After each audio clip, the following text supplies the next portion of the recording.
Hello and welcome to The Essential Reads. My name is Isaac and my goal is to bring to you a bunch of classic audiobooks in an easy and accessible way. We are continuing with North and South by Elizabeth Gaskell, and this is Chapter 6. Farewell. Unwatched the garden bough shall sway. The tender blossoms flutter down. Unloved that beech will gather brown, the maple burn itself away. Unloved the sunflower shining fair, ray round with flames her disk of seed, and many a rose carnation feed, with summer spice the humming air. Till from the garden and the wild a fresh association blow, and year by year the landscape grow, familiar to the stranger's child. As year by year the labourer tills his wonted glebe or lobs the glades, and year by year our memory fades from all the circle of the hills. Tennyson. The last day came. The house was full of packing cases, which were being carted off at the front door to the nearest railway station. Even the pretty lawn at the side of the house was being made unsightly and untidy by the straw that had been wafted upon it through the open door and windows.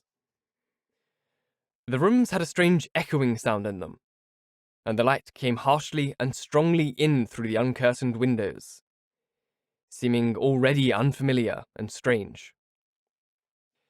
Mrs. Hale's dressing room was left untouched to the last, and there she and Dixon were packing up clothes, and interrupting each other every now and then to exclaim at, and turn over with fond regard, some forgotten treasure in the shape of some relic of the children while they were yet little. They did not make much progress with their work. Downstairs, Margaret stood calm and collected, ready to counsel or advise the men who had been called in to help the cook and Charlotte. These two last, crying between whiles, wondered how the young lady could keep up so this last day, and settled it between them that she was not likely to care much for Helstone, having been so long in London. There she stood, very pale and quiet, with her large, grave eyes observing everything, up to every present circumstance, however small. They could not understand how her heart was aching all the time, with a heavy pressure that no sighs could lift off or relieve, and how constant exertion for her perceptive faculties was the only way to keep herself from crying out with pain. Moreover, if she gave way, who was to act? Her father was examining papers, books, registers, what not, in the vestry with the clerk, and when he came in, there were his own books to pack up, which no one but himself could do to his satisfaction. Besides, was Margaret one to give way before strange men, or even household friends like the cook and Charlotte? Not she. But at last the four packers went into the kitchen to their tea, and Margaret moved stiffly and slowly away from the place in the hall where she had been standing so long, out through the bare, echoing drawing-room, into the twilight of an early November evening. There was a filmy veil of soft, dull mist obscuring, but not hiding, all objects, giving them a lilac hue, for the sun had not yet fully set. A robin was singing.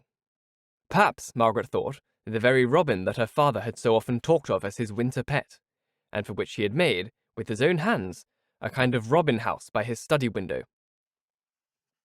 The leaves were more gorgeous than ever. The first touch of frost would lay them all low on the ground. Already one or two kept constantly floating down, amber and golden in the low slanting sunrays. Margaret went along the walk under the pear-tree wall. She had never been along it since she paced it at Henry Lennox's side. Here, at this bed of time, he began to speak of what she must not think of now. Her eyes were on that late-blooming rose as she was trying to answer, and she had caught the idea of the vivid beauty of the feathery leaves of the carrots in the middle of his last sentence. Only a fortnight ago, and all so changed. Where was he now? In London, going through the old round, dining with the old Harley Street set, or with gayer young friends of his own? Even now, while she walked sadly through the damp and dreary garden in the dusk, with everything falling and fading, and turning to decay around her, He might gladly be putting away his law books after a day of satisfactory toil, and freshening himself up, as he had told her he often did, by a run in the temple gardens, taking in the while the grand, inarticulate, mighty roar of tens of thousands of busy men, nigh at hand, but not seen, and catching ever, at his quick turns, glimpses of the lights of the city coming out of the depths of the river. He had often spoken to Margaret of these hasty walks, snatched in the intervals between study and dinner. At his best times and in his best moods he had spoken of them, and the thought of them had struck upon her a fancy. Here there was no sound. The robin had gone away into the vast stillness of the night. Now and then a cottage door in the distance was opened and shut, as if to admit the tired labourer to his home. But that sounded very far away. A stealthy, creeping, crunching sound among the crisp fallen leaves of the forest beyond the garden seemed almost close at hand. Margaret knew it was of some poacher. Sitting up in her bedroom this past autumn, when the light of her candle extinguished, and purely revelling in the solemn beauty of the heavens and the earth, she had many a time seen the light, noiseless leap of the poachers over the garden fence, their quick tramp across the dewy, moonlit lawn, their disappearance into the black, still shadow beyond. The wild, adventurous freedom of their life had taken her fancy. She felt inclined to wish them success. She had no fear of them. But tonight she was afraid. She knew not why. She heard Charlotte shutting the windows and fastening up for the night, unconscious that anyone had gone out into the garden. A small branch, it might be of rotten wood, or it might be broken by force, came heavily down the nearest part of the forest. Margaret ran, swift as Camilla, down to the window, and rapped at it with a hurried tremulousness which startled Charlotte within. "Let me in! Let me in! It is only me, Charlotte!" Her heart did not still its fluttering till she was safe in the drawing-room, with the windows fastened and bolted, and the familiar wall hemming her round, and shutting her in. She had sate down upon a packing-case. Cheerless, chill and dreary was the dismantled room. No fire, nor other light, but Charlotte's long, unsnuffed candle. Charlotte looked at Margaret with surprise, and Margaret, feeling it rather than seeing it, rose up. "I was afraid you were shutting me out altogether, Charlotte," said she, half smiling, "and then you would never have heard me in the kitchen, and the doors into the lane and churchyard are locked long ago." "Oh, miss, I'm sure I would have seen you soon. The men would have wanted you to tell them how to go on. And I've put tea in the master's study, as being the most comfortable room, so to speak." "Thank you, Charlotte. You are a kind girl. I should be sorry to leave you. You must try and write to me, if I can ever give you any little help or good advice. I shall always be glad to get a letter from Helstone, you know. I shall be sure and send you my address when I know it." The study was all ready for tea. There was a good fire blazing, and unlighted candles on the table.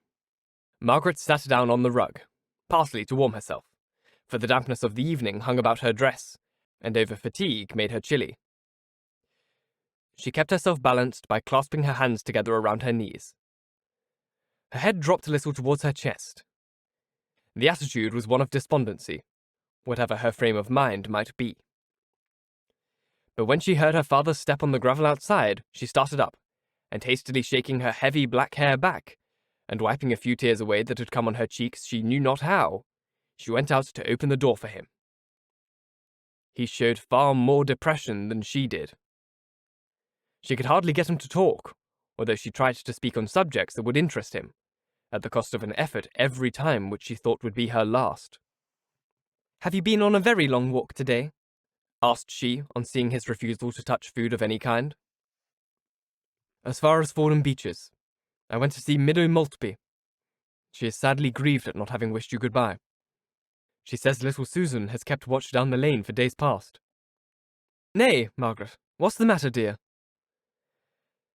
The thought of the little child watching for her and continually disappointed, from no forgetfulness on her part, but from sheer inability to leave home, was the last drop in poor Margaret's cup, and she was sobbing away as if her heart would break. Mr. Hale was distressingly perplexed. He rose and walked nervously up and down the room. Margaret tried to check herself, but would not speak until she could do so with firmness. She heard him talking as if to himself.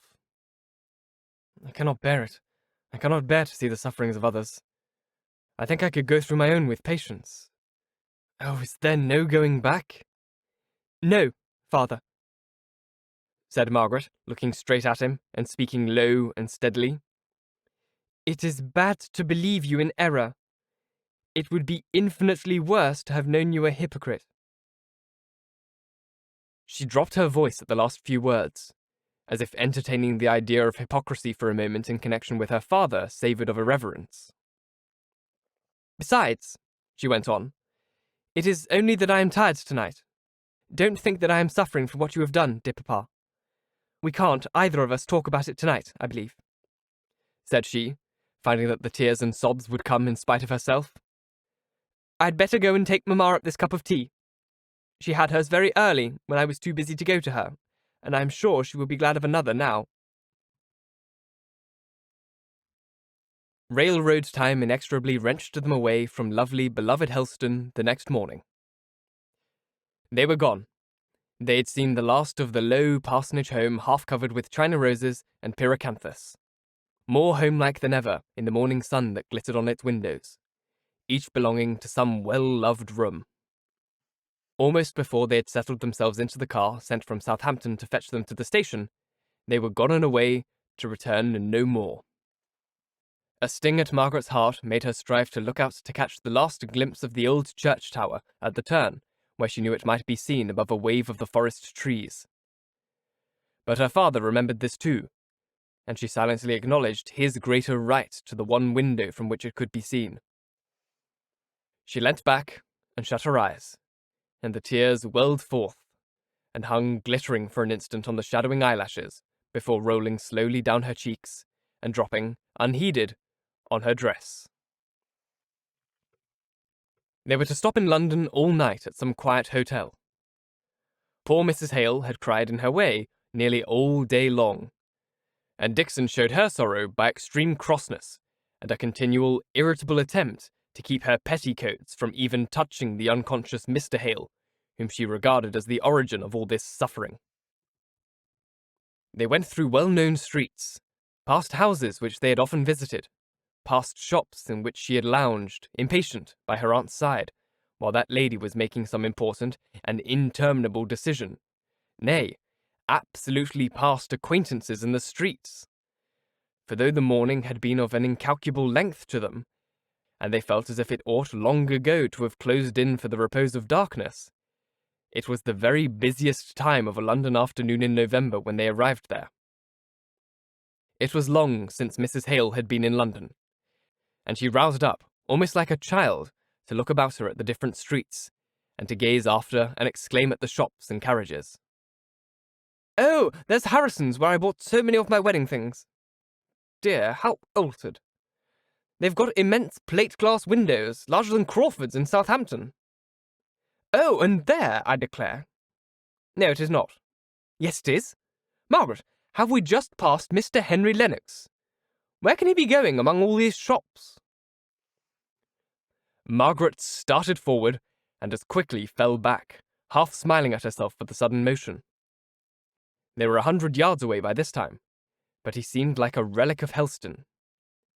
He was associated with a bright morning, an eventful day, and she should have liked to have seen him without his seeing her, without the chance of speaking.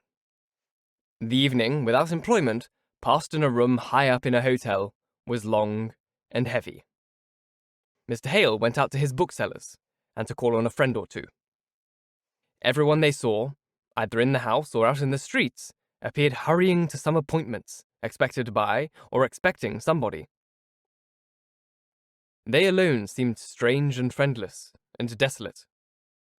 Yet within a mile, Margaret knew of house after house, where she, for her own sake, and her mother, for her Aunt Shaw's, would be welcomed if they came in gladness, or even in peace of mind.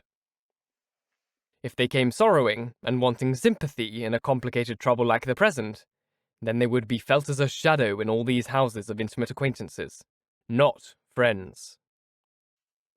London life is too whirling and full to admit of even an hour of that deep silence of feeling which the friends of Job showed, when they sat with him on the ground 7 days and 7 nights, and none spake a word unto him, for they knew that his grief was very great. Thank you so very much for listening. If you enjoyed, please like, comment, share, all that jazz, and if you really enjoyed, do subscribe, because there is more to come. If you're listening on podcasts, please leave a review, as it's the easiest way to get this in front of as many people as possible, and reading your reviews really, really makes my day. If you want to support the show further, there is a Ko-Fi link just here on screen. It is just a direct way to donate towards the show. You can find the link to the same thing in the description box. You can also do direct donations on YouTube. It's just a fantastic way to support smaller creators like myself. Once again, thank you so very much for listening. And until next time, bye-bye.